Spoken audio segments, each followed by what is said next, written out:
Assalomu alaykum aziz yurtdoshlar. Bizlar O'zbekistonning toza texnologiyalar ishlab chiqaruvchisi Azonoxy kompaniyasini sizga taqdim qilmoqchimiz. Bizlarning asosiy dunyoqarashimiz, dunyo qanchalik toza bo'lsa, biz shunchalik sog'lommiz. Bizlar ozonator apparatlarini ishlab chiqargan bo'lib, ozon zararli bakteriya va mikroblarning virusli tashqi lipid qobig'ini molekulyar darajada ishdan chiqaradi va ularni yo'q qiladi. Ozon faol oksidlanish orqali viruslar konvertligini yo'q qiladi. Bu esa ularning infeksiyaligini yo'qotadi. Ozon xlordan 50% dan 300% gacha kuchli dezinfektant hisoblanadi. Ozonator yana ko'pgina sohalarda ishlatish mumkin. Sog'liqni saqlashda, xirurgiya xonalarida, operbloklarda, reanimatsiya xonalarida, poliklinikalarda, laboratoriyalarda, tug'ruqxonalarda, palatalarda, tez tibbiy avtomashinalarni ekspres dezinfeksiya qilishda ishlatilishi mumkin. Kasalxona ichidagi matraslarni dezinfeksiya qilishda va kasalxonani ichida dekontaminatsiya qilishda effektiv ekologik toza dezinfektant hisoblanadi. Bundan tashqari, ozon yomon hidlarni yo'qotishda ishlatilishi mumkin. Tibbiyot birlashmalarida demerkurizatsiya qilishda ishlatilishi mumkin. Bunda simob 18 gradusda parga aylanib, par esa zaharli hisoblanadi. Simobni ozon bilan ishlov berganda 100% zararsizlantirish mumkin. Ozon molekulasi simob molekulasi bilan reaksiyaga kirishganda simob oksidiga aylanadi va u xavfsiz holatga keladi. Ozon xavfli COVID-19 virusini 30 sekundda 99% gacha zararsizlantirishi isbotlangan va ma'lum patogen bakteriya, mikrob, virus va grippoklarni hamma turiga qarshi kurashishda foydalanish mumkin.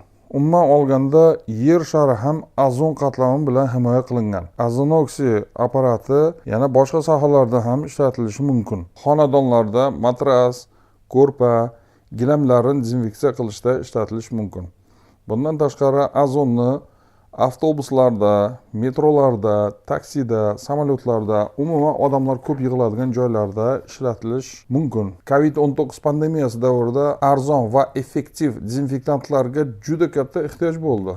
Lekin odamlar oxirgi paytlarda har qanday kutilmagan holatlarga tayyor turish kerakligini tushunib qoldi. Qishloq xo'jaligida in vitro laboratoriyalarda ko'chatchilikda ozon bilan dezinfeksiya qilish juda yaxshi effekt beradi. Sababi ozon qishloq xo'jaligidagi ko'chatlarni xona haroratida to'liq steril holatga keltirib, ularda bo'lgan patogen griboklar, har xil viruslar, mikroblarni zararsizlantirib va ularni ko'chatchilikda bir-biriga payvanda qilgan payti yaxshi effekt beradi va ulardan hosil olish hisobi juda katta bo'ladi. Qishloq xo'jalik mahsulotlarini asrashda, xolodilniklarda, g'allani va boshqa qishloq xo'jalik mahsulotlarini chirishda, asrashda ishlatilishi mumkin. Bundan tashqari, asalarichilikda, asalari ramkasi, uyasi va sotalarni dezinfeksiya qilishda ishlatish mumkin. Chorvachilikda go'shtni qayta ishlashda va saqlashda muddatni 5 martagacha oshirish mumkin. Tovuqchilikda havoni tozalashda, go'shtini saqlashda,